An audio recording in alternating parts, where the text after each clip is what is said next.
Well, hello everyone. This is another episode of Natural as Elf. I'm your health coach, Dr. Ferrante Frazier. Thank you for tuning in to this episode of, hey, let's not wait till the last minute to get ourselves healthy. And when is the best time to start? A lot of us trying to figure out when should we start this health journey and getting ourselves healthy. Should we, a lot of us wait till the new year. We say, well, when the new year come, I'm going to start good and fresh, and I'm going to work out all year long. And that usually lasts for the first week, even if we even start. We even have it where we say, well, when Monday come, I'm doing right. Now I'm gonna turn up this weekend. But when Monday come, I'm going to follow it. And it usually happens Monday and Tuesday, and we be off the bandwagon by Wednesday. So we're going to teach you how to really, and try to talk to you, get out of the stages of denial, the perils of procrastination, and really going through this thing, even if you have to change your environment for success. Why destroy your life to gain the world? Even if your job won't allow you, like I had clients who would take off 30 days from their job and go lay in the bed and rest and fast until they got over the addictions and the different things that was causing them their suffering and their diseases. Now, some people would say, oh, I can't do that. But then I've had people who say that and they're no longer here, but their job is still going. The bills are still getting paid by somebody else now. The car is being driven by somebody else, So how can you have all this stuff and your life is required in a couple of days after you done acquire all this stuff? What was the purpose of running hard getting this stuff if you're not going to be here to live and enjoy it? So the day is today that you should start taking the steps towards a longevity of life, freedom from addictions and freedom from suffering. Like I said, I am not a medical doctor. I've told you that so many times in our teachings here and on the show. Not a medical doctor. So you're not going to hear anything about medicine. I don't talk about medicine, don't teach medicine, don't prescribe medicines or any of that type stuff. I teach you a lifestyle, one that is conducive or favorable towards you being healthy. There's no way that your body should be acting erratically when you're giving it the right stuff, right air, right food, right drink, you're getting plenty of sleep, adequate sunlight, staying away from toxic people, keeping the will to live, maintaining normal temperatures, regular exercise, natural things, getting fresh air, clean, being clean, washed, and. So those are conditions that will automatically have you feeling rejuvenated, refreshed, and seeing your body heal. Those are natural conditions. You can't sell that to nobody. Health is something that is free. It just requires you to discipline yourself to do it. Now, emotional balance is pretty much what we were finishing off from last month, where we were talking about freedom from addictions and different things like that. We taught you in the last show how to follow some antidotes. If you just coming in for the first time and you didn't, you might want to go back and look at some of our other shows and finish it off with this one. But stay with us today, though, because we got some good stuff for you. Like I say, I'm Dr. Ferrante Frazier, and I'm a holistic doctor teaching sound ways and teachings of natural hygiene and holistic health and healing. Now, I don't even deal with the remedies, the treatments, or anything like that. I just believe that your disease is your cure. That what you're suffering is curing you of your one disease, which is poison. You done ingested some poison, or your body is so low in energy, it's not getting rid of the poison that it makes itself. Now that poison stays in the body and start irritating cells and tissues. It's like the cells are bathing in their own waste. That waste is irritating to them. It threatens to kill them. It causes inflammation. The body tries to ulcerate this stuff out. That ulceration causes damage as well, and the cells harden from the constant irritation. That hardening now causes low functioning, causes damage, causes the organ not to function properly, which causes you other areas in your body not to function properly. Imagine if your kidneys fail on you and it's not getting rid of a lot of the uric crystals, salts, sugars, and other crystals that get caught up in the body, not getting rid of nitrogens and nitrogen and all type of other so-called substances that are waste products. If it's not getting rid of it, then that stuff is building up in the body.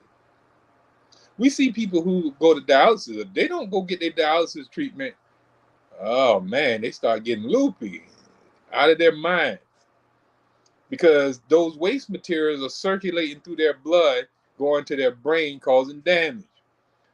They come up off that machine, totally different person. The kidneys does that naturally. But when it's no longer able to do so because it's done been used so much getting rid of alcohol, beer, and all type of other substances, like a bunch of foolishness that we eat and processed food, oils and stuff like that, well then that waste got to stay in your body. So that is going to damage other areas, because you got to think about it. If the stomach is producing a lot of waste and the kidneys can't get rid of its waste, then the stomach got to sit there and live in its own filth. If the brain is not able to get rid of the waste that it produced and send it to the kidneys, and the kidneys get rid of it, then well, the kidneys got to bathe in its own waste. I mean, the brain has to bathe in its own waste, excuse me. Every organ and tissue, the kidneys free the blood of waste for the whole entire body. Every inch of the body throws its waste in the blood, and the blood circulates it to the kidneys, and the kidneys filter it out, and you void it out. All right? Via the bladder. All right. Now, if the kidneys fail in doing its job, now it's not like it's going to decide, well, I'm only going to get rid of the stuff for the brain. I'm not getting rid of no waste for the heart. I'm not getting rid of no waste for the lung. I'm not getting rid of no waste for the colon. I'm not getting rid of no waste for the liver. I'm not getting rid of no waste for the pancreas. Well, it doesn't do that. Whenever waste is accumulating in the blood, the kidneys is at all times filtering out that waste. So the blood is running through the kidneys, and if there's any waste in there, it's trapped in the kidneys. And when the kidneys toxins get high enough, it signals the kidneys to now send it to the bladder, and the bladder excretes it out. That's just how it does. If there's no, if your blood is clean and it's going to the kidneys, there's nothing to filter out of the blood. The kidneys really never have to act. But if it's constantly getting a trash pile up of waste because your blood is so toxic, then it's constantly getting rid of waste. So you urinate like crazy. We see that with diabetics. We see that with alcoholics. You know, you go to any bar on Friday night, you'll see exactly what I'm talking about right now. Before they go in there, they may have not urinated in 3 to 4 hours. Soon as they go in there and start drinking that poison, then what? The kidneys got to filter out that poison, because if that poison remain in your body, it's doing damage. You see a little bit of the damage it's doing. It's causing you to slur in speech. You know, that got to be something damaging the brain. The brain, it helps you with speech. You know, cognitive recognition. You know, all the areas of the brain that helps you with hearing, seeing, you know, all kind of stuff, all your senses, is diminished. You know, so that's meaning that those toxins of that alcohol is actually reaching the brain, doing damage, but the kidneys is trying to keep up with the work to try to get it out before it actually go there and destroy your brain and kill you. That's a powerful kidney doing all that good work for you, right? But after doing that for so long of a time, it tends to fail. It gets tired, just like you get tired. You don't want to work nonstop. And some of us work our kidneys nonstop. We work the stomach, the colon nonstop. We work our heart nonstop. We work our brain nonstop. We work the liver nonstop, all with our lifestyle habits. No, some of us just don't know. That's just how we was brought up. You know, we were raised to do so. And we're programmed to do so. So when somebody come and tell you, hey man, this was causing your suffering, man, my grandmama did it all her life. Okay. My granddaddy did it all his life. Okay. You're going to do it all your life too. Even if that life is a real short one. All right. Now, like I said, we don't teach anything about medicines, remedies, or anything like that. We just believe that if you remove that cause, if we want that drunk man at the bar to stop urinating excessively and get rid of all those other symptoms of poisoning, the slurring at the mouth, you know, the can't walk straight, can't see, blurred vision, all these symptoms of sickness that he's suffering from his intake of poison. That's why we say poison is the only cause of disease. Those same symptoms we see in alcoholics, we see in sick people.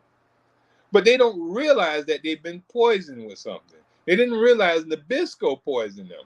They don't realize that Frito-Lay has poisoned them, that Little Debbie poisoned them, that Kellogg's and General Mills has poisoned them, and all these other big manufacturing plants that distribute all our processed foods and stuff, Procter and Gamble and all these other so-called people. They're constantly ingesting poisons from these people. And they don't realize that because we're being told that's food. So long as we believe and we're raised up on this stuff, then we think that, you know, this is food and we're eating it. And we don't realize that's what's causing our suffering. So we go on and continuously do it. And when we feel bad and sick, what we do, we go to the doctor. And the doctor conveniently give us something to stop that sickness, that symptom.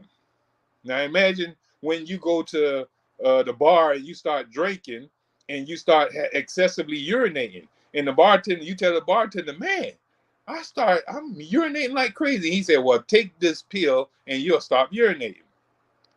And then you sit back down and start drinking some more. And you're not urinating no more. But boy, you done got dizzy as I don't know what. You done got real dizzy, and you got it now coming out through. You start sweating profusely, but you're not urinating. So now you look at the bartender and say, hey, bartender, man, well, you helped me with the urination, and can you help me with this profuse sweating that I'm doing? And he goes on and, hey, I got a pill for that. And you take that, and sure enough, your body stop sweating. All right? But now you can't see anything. Your eyes is blurry. You hear ringing going on in your ears and all type of stuff. And then you say, hey, man, my ears are ringing. I can't see. And he said, well, I got something for that. We might need to come back in the back room, and I got a technique that I can do on you that'll help with your hearing. I got to crack your neck to the side and press on your back, or I might have to inject some type of stuff in the back of your medulla in your brain, some injection, and you'll be okay. And sure enough, you come out being able to hear and see, But then you walk out and fall dead because you still drinking. But every attempt, your body was telling you to stop drinking, because when you were urinating excessively, when your head started hurting, when you started slurring out the mouth, when you couldn't see, getting sleepy, about to go into a coma, your body is trying to save you. It's trying to give you every warning to stop the ingestion of the poison. Same thing when we're out here eating these other foods. Our stomach hurt, our head hurt, we sour belch, we pass gas. We have all these other symptoms and stuff, but we keep on eating the very things that's producing our sickness. And when we start having signs and symptoms of sickness, of poisoning from our lifestyle habits, we conveniently go to the doctor, just like we went to the bartender and asked for this and that and that, and he gave it to us. And he didn't tell us to stop drinking. He made money off that. The doctor ain't going to really tell you to change your lifestyle. Then he won't need you no more. If you think that those folks really want you healed, that's just like the sheriff really want crime gone. And the police officers really want crime gone. How are they going to keep that complex they got, filled with people with beds where they can keep some money and grants coming in? They're not going to let that happen. They'll come up with another way for us to go to jail. But that's not my subject. I'm just getting you to see here. If there's interest, if there's interest in sickness, well, there's not going to be any true cures. They're going to be on the break, always on the break. Remember, cancer, there's no cure for cancer in the medical realm. Now, I ain't say that's not true in our realm. We've seen people cure themselves of cancer without any type of medicine, treatments, or remedy. But in the medical field, we see there is no cures. There is no cures for no disease. There's only suppression and palliation. They don't admit to cure nothing, but they can suppress your symptom and they can palliate your symptom. All right? But there's no cure. They're always saying that this can stop the symptoms that go along with this disease, and it will recur, or something worse might even come with their suppression and palliation. So it's just like you're going from just the excessive urinating. I would rather excessively urinate than go blind and can't hear. I would rather be a little blind and can't hear than to fall out dead. So every time you suppress and palliate your symptoms of detoxification, or your symptoms, your warning signs to stop ingesting the poison and to let that poison come out, and you keep suppressing it, you're setting yourself up for a worse situation down the road. It may not show up right now because you got a little relief, right? You got relief from that symptom. You got relief from that cough. You got relief from that excessive urination. Then progressively you can't see. Now you have to go to an eye doctor, and he tell you it's nothing related to the very thing, the excessive urinating. He has nothing to tell you that. All right. So when we come back, we're gonna take a little quick break. I go to rambling here, but we're gonna take a quick break.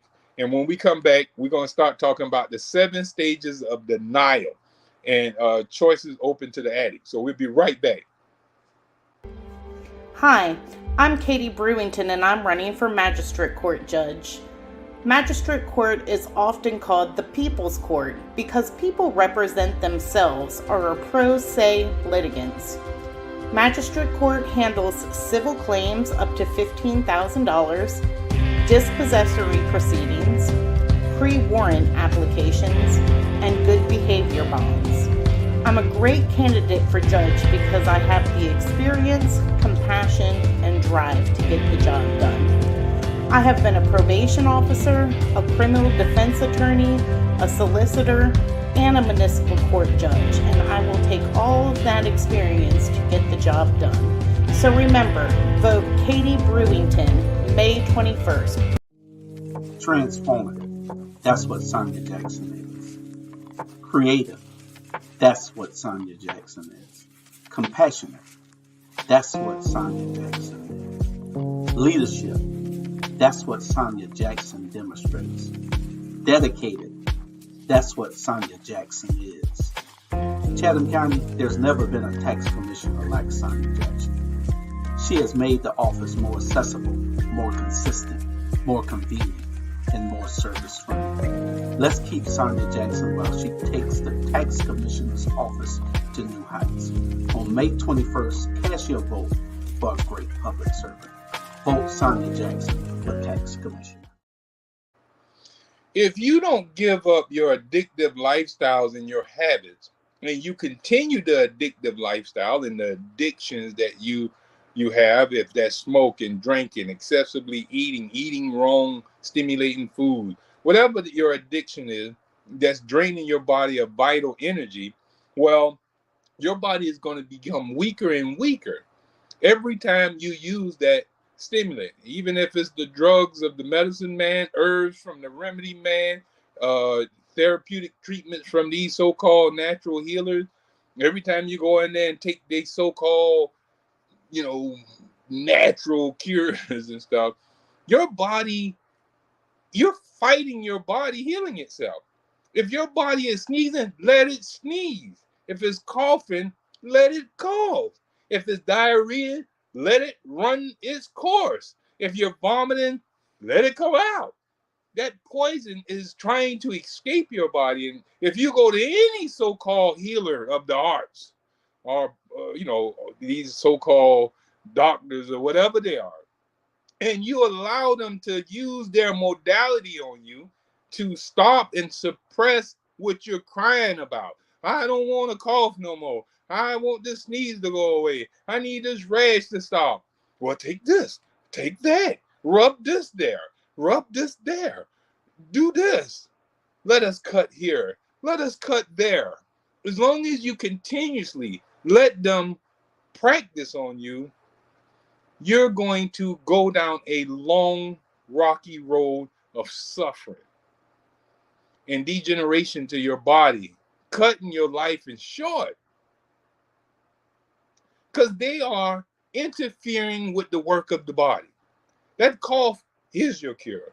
That sneeze is your cure. That vomit is your cure. That diarrhea is your cure. That rash is something being thrown out the window. They would say back in the days, people used to just throw stuff straight out the window. I don't know if you ever saw Coming to America, and when he was coming from his home, and the man threw something right out the window onto the street. He said, even in America, one can throw trash right onto the street. Well, that's what the body is, just throwing it out any area it can. It can't seem to get it out through the kidneys. It can't seem to get it out through the colon. It can't even seem to get it out through the mouth and vomiting. It don't have none of those organs have energy enough to do the work. So we had to find an alternative route. If one organ or tissue in the body is not capable of preserving the body and defending the body, then another organ must step up and do the job. That's just how the body works. It's a self-conducting unit, the self-preserving unit. Every cell in the body is endowed with instinct of self-preservation. And together, when they came together as an organism, a community of cells that work in communion with each other, one of them is doing work to protect the other, and while the other one is feeding the other one, while the other one is moving the other one, they all are differentiated in doing work for the whole.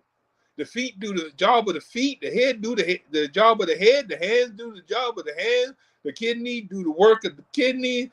No other organ in the body have to do the work of the kidneys unless the kidneys fail to do its job. Then the lungs might have to get rid of some of that urine and stuff like that, and you end up with pneumonia or some other so-called sickness. So this is just how the body works. It's a melodrama, Dr. Shelton called it. You know what I'm saying? It's in unison. It's a whole. This thing work together. You know what I'm saying? To bring you the best life possible, to preserve it as long as it can. But you can help this. You can make this a long, drawn-out play. Or you can cut it short, depending on how you behave. So if you continue, you become weaker and weaker, and now your addictions and your habits. Notice how the first time you taste salt, is stuff too salty. But if you continuously eat it, then you need to add more salt to it. Something that's already salty, just like the tea. You know, to somebody, the tea tastes really sweet. To another person, ain't enough sugar in the tea. You know, so how can you let somebody taste food that, you know, everybody got a different palate? That's why people say, hey, the food nasty, and somebody else, oh, that's some good food. It's the palate's different. Ain't the food, it's the palate.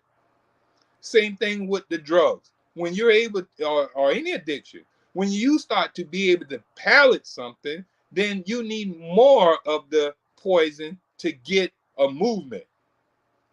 You need more salt, you need more sugar, you need more crack, you need more heroin, you need more marijuana, you need more alcohol, you need more sex, you need, you know, just keep going. There's no limit. You gotta shop more, you gotta, you know, get bigger stuff. You know, you're not satisfied because it's an addiction.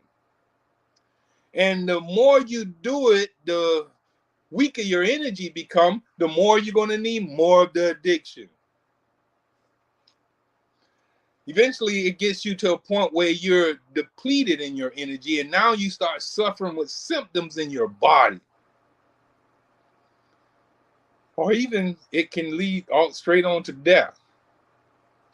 You know, and using willpower, it says research shows that the willpower approach is successfully only as long as the supply of willpower is there.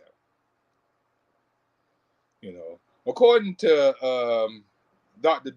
Bidwell, Victoria Bidwell, she says that ideally take a complete fast. The Bible even talks about fasting. It says that fasting is the best way to break yourself from any chain. Now listen to that. Fasting is the sure way and the best way to break yourself from any chain. Now that's fasting, because fasting is abstinence from a thing. When you abstain from a thing for so long, it loses power over you. Just if you stay with a thing so long, you need more of it to still get movement. But when you stopped drinking the sweet tea for a long time and you go back to taste it, you say, ooh, that tea is too sweet for me.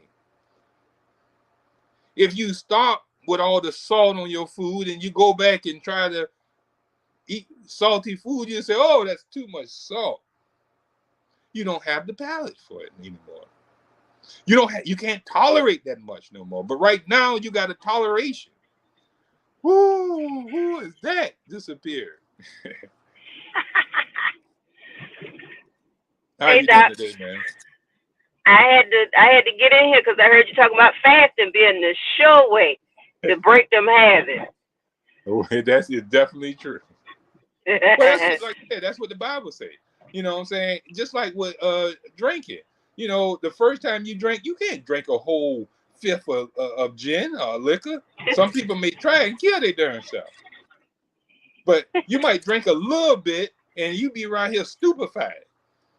But if you continuously do it every day, you're going to need more and more until the next thing you know, you're drinking a whole pint, a liter or something. I don't know if anybody drank that much though, but you done drunk a whole liter before, and it don't do nothing to you. You still walking straight. Like, what in the? You mean I can tolerate that much poison when my body used to not tolerate nothing? You know, so some people have to dilute their liquor at the beginning, but after a while, I want it straight. I'm drinking it straight out the bottle now. You know what I mean? So, but if you stop and go through rehab for, let's say, 2 to 3 months, and you come back out there, you'll kill yourself. That's how a lot of people do. They get off of poison and go back and think they can take the same much that they left off taking, and they kill their darn self. They OD. Mm-hmm. OD. Yep. Because their body can't tolerate that. But you said, well, why I can't tolerate it now when it was tolerating it before I started? Because your body didn't have energy to react to it. And your body doesn't learn how to adapt to this toxic habit that you keep bringing forth to it. That's why some people say, well, I eat meat and I put salt and I put sugar. It don't do anything to me. But that's letting you know your body is tolerating that poison. That's not a good thing.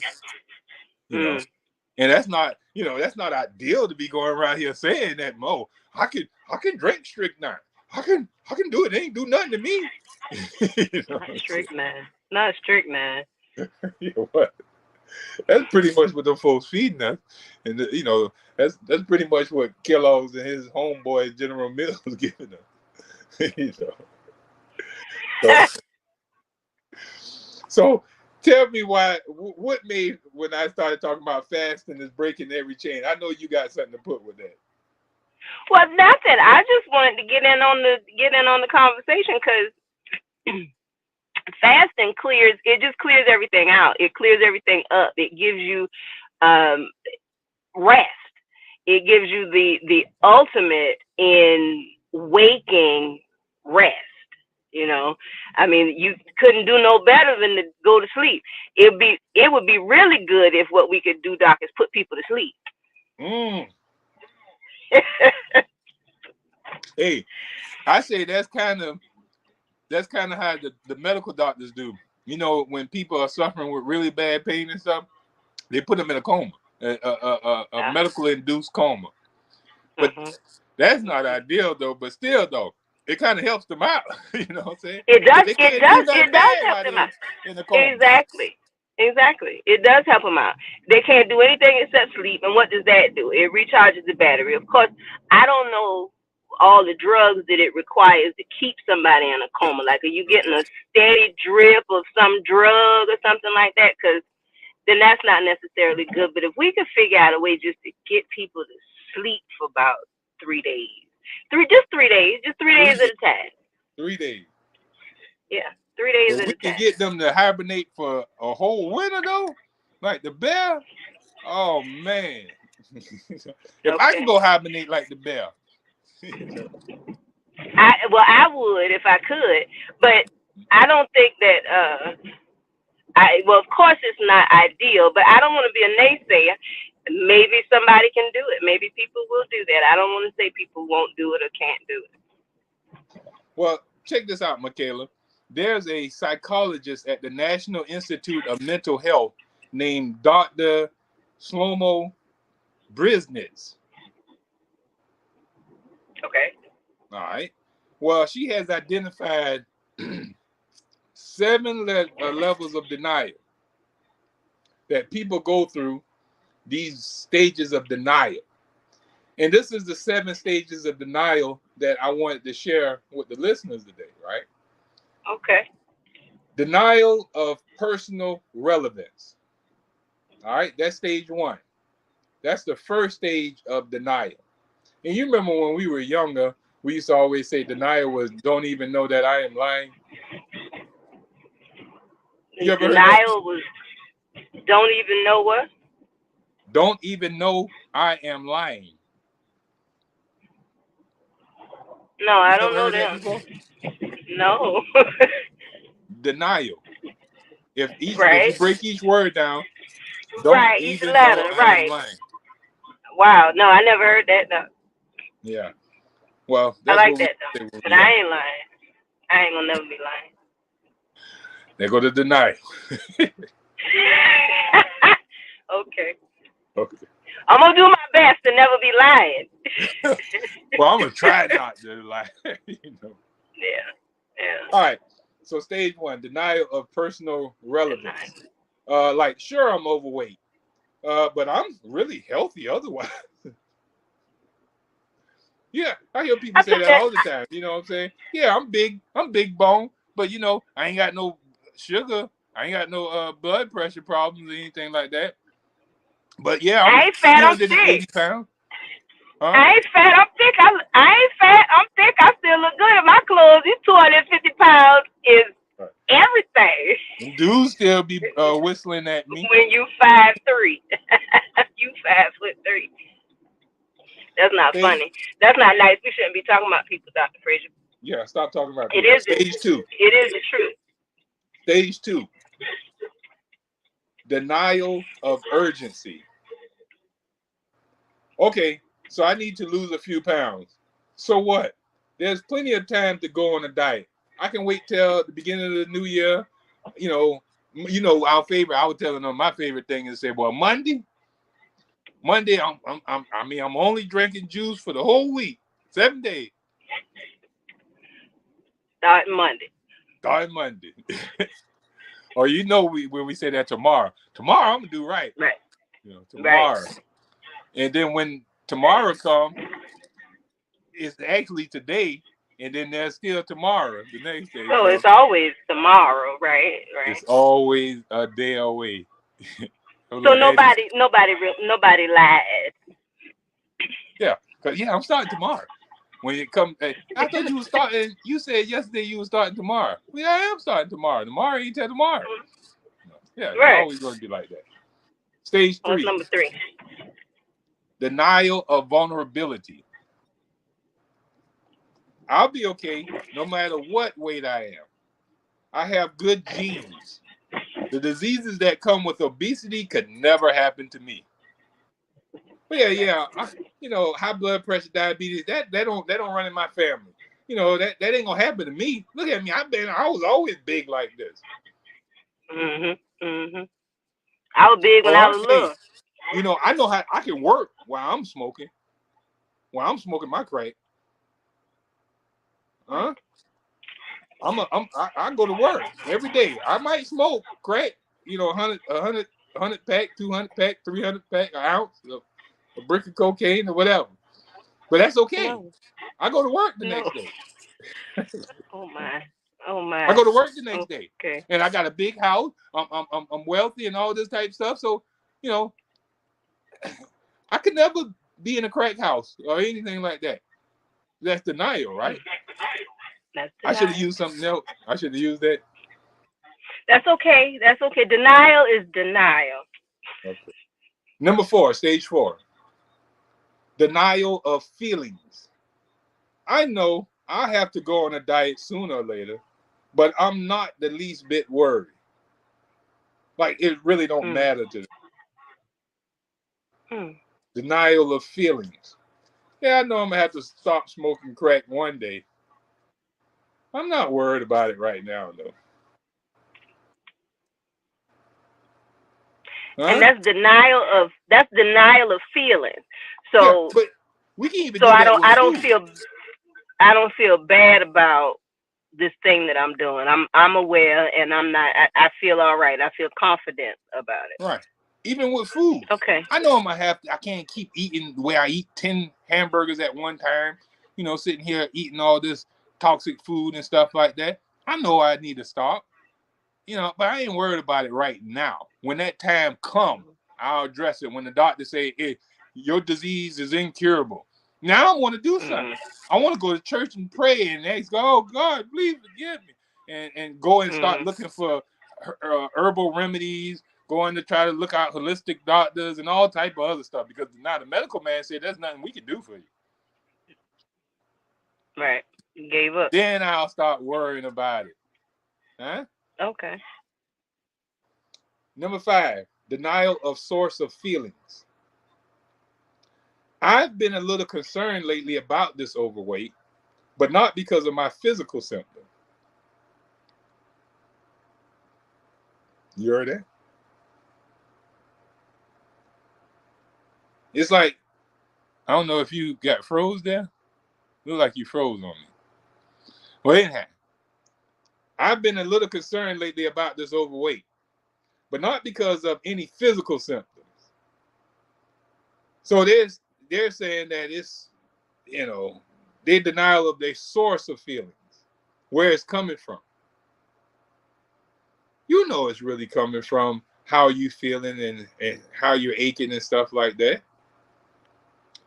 So denial of threatening information. A new study about the evils of obesity. Listen, I'd rather not hear it. They don't want to hear about no information. Denial of all information. It's all a pack of lies. They don't know anything about my particular situation. I'm perfectly healthy. I just weigh too much. Now we're going to take another break, and I'm coming back to hit back at stage 6 and 7. All right, be right back.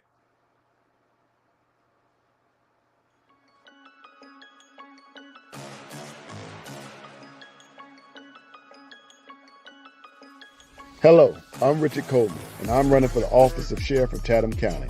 And when I'm elected, I promise to inspect what I expect. Chatham County, it's time for a change, and that change is me, Richard Coleman.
So we're in stages of denial, the 7 stages of denial. We done went through 1 through 7, but I ran through 6 and 7.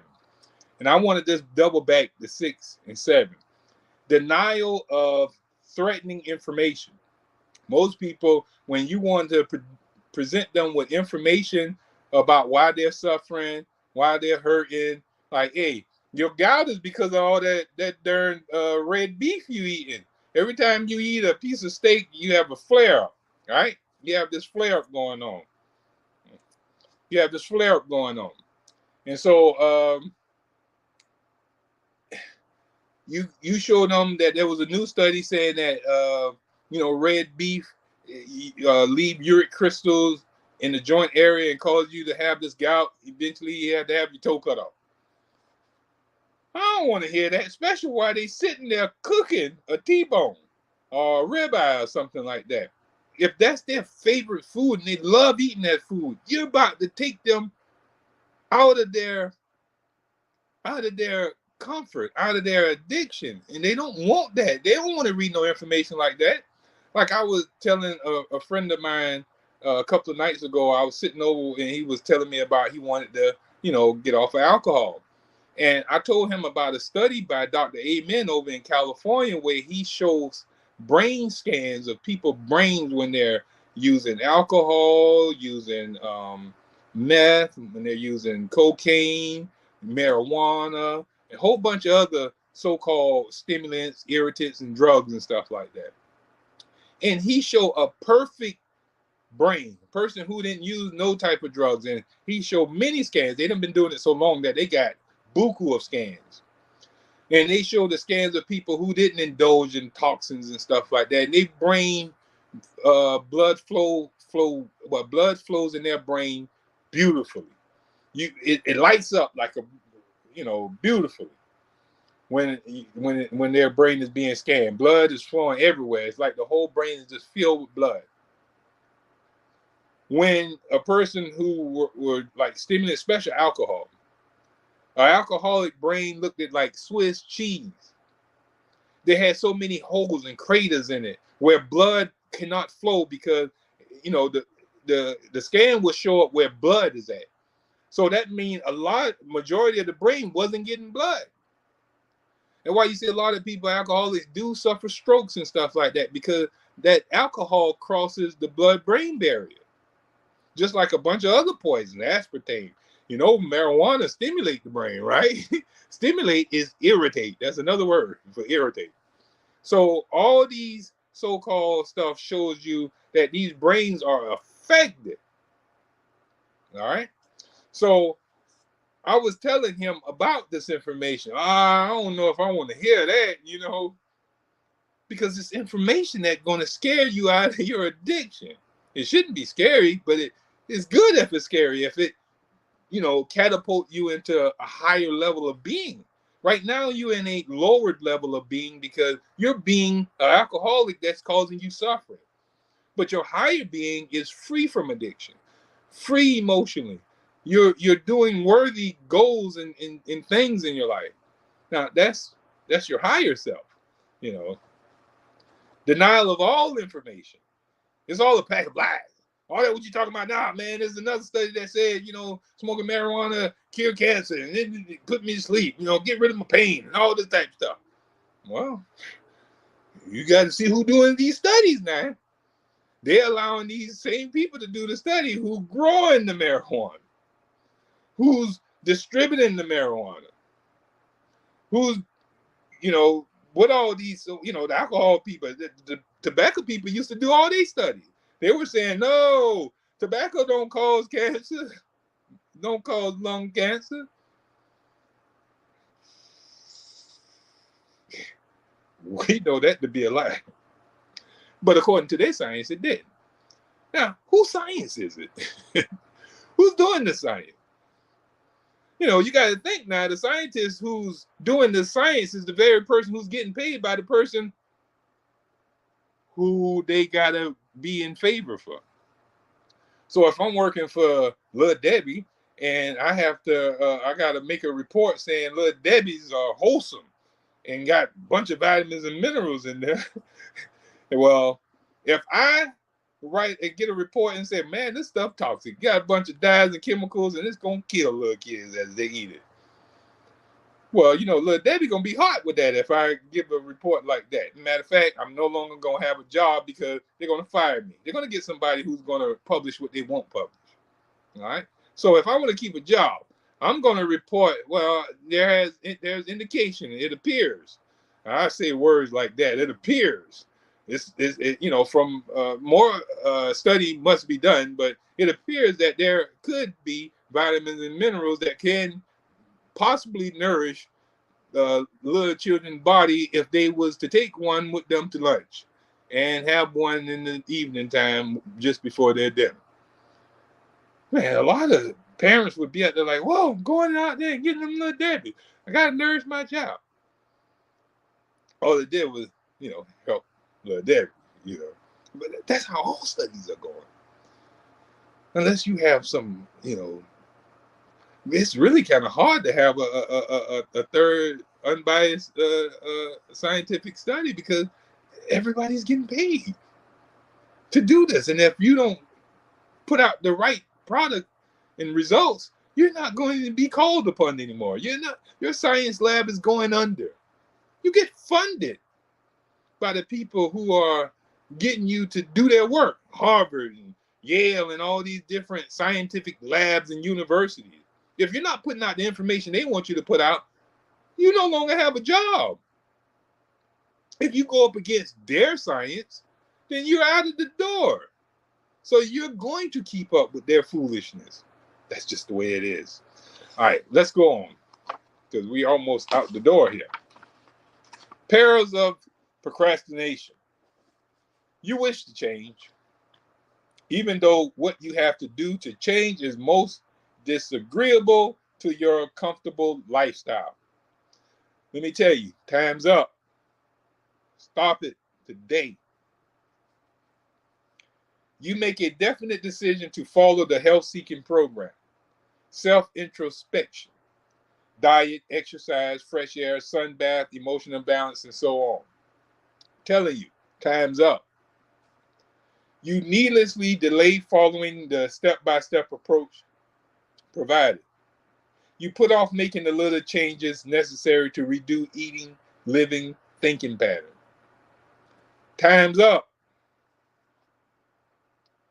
You realize at a certain point that you are delaying the doing and making no real progress on the program at all.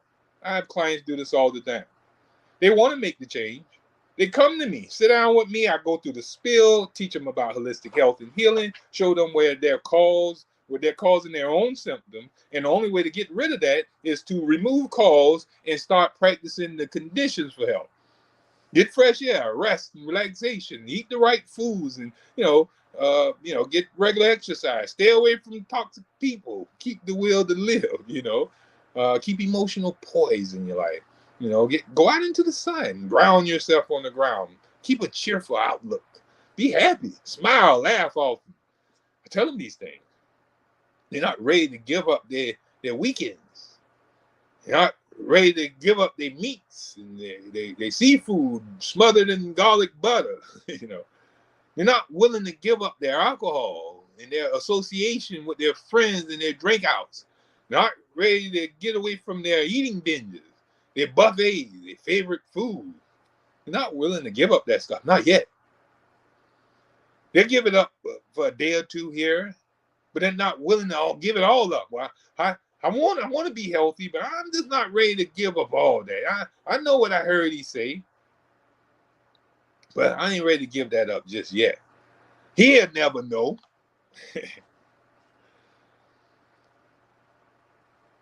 Then they get to a point where they notice that they're delaying it. They're not getting anything by not following what I say totally. Those, I know when my clients come and they start feeling better, I know they're doing what I tell them to do. I've been doing this for a long time.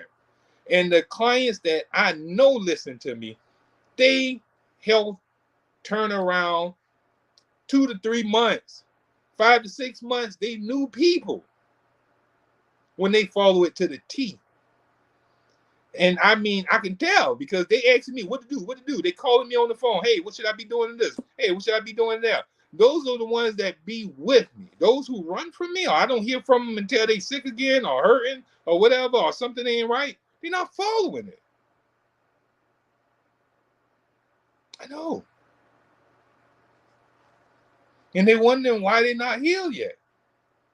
I have people I know, they'll be in distress. I mean, can't eat, can't do nothing, throwing up. I tell them, hey, fast for a day or two, and then come off of the fast eating a juicy fruit. Maybe some grapes to soothe the stomach, maybe a banana or something like that. And they'll do it for a day or two and feel better. And then in 7 days, they call me back, man, I just don't know what's wrong with my stomach. What do you mean? It's hurting again. I thought you told me it stopped. Yeah, I did. What are you doing? I call myself eating such and such and such. Don't do that yet. Stop procrastinating on going and healing yourself. It's not going to heal in over a week. It's not going to heal, in less than a week. You got to put some time in. Like I said, at least 3 to 6 months of really following this thing wholeheartedly and let your body repair. That 6 months can carry you. I had a guy who came to me at 70 some years old. I think he was around about 70 years old. and he was suffering real bad. Couldn't barely even walk in my office when he came. And after the 5th month, I released him. He didn't have to come to me no more. And I met him in Forsyth Park. He called me and brought me a whole bunch of watermelons from Augusta. He lived in Augusta. And he would travel every week to see me for 5 months straight. Every week he traveled. And in there, I was teaching him health. I was telling him what to eat. He would be out there in the sun with me, fresh air. He was just doing what I do, following what I was doing. 5th day, he came out there, showed me his muscles. He was walking, running around, because he could barely even stand still. He had a problem where he was falling to the side and all type of stuff. 5 months, released him. I haven't heard from him since. But he was a military man, so he took discipline well, Some of us need discipline. That's what's going to help us. All right, so you begin a process of demoralization, self-punishment, and self-deprecation for having procrastinated. Don't worry about that. Time's up. When the self-abuse becomes unbearable, you muster up new energy to try again. We're not going to get to that. Time's up. The procrastination have to stop. Today, you're going to start doing the right thing. Let's start today. Today, we're going to do good. I'm going to see you next week with a whole nother lesson on holistic health and healing. Make sure you contact us at 912-227-9335 or go to heal.me/FF. It's been a great pleasure having you here. Hopefully, we'll have Michaela here a little longer next week where she can help us teach you the ways of health. Best of health and happiness. We'll see you next week.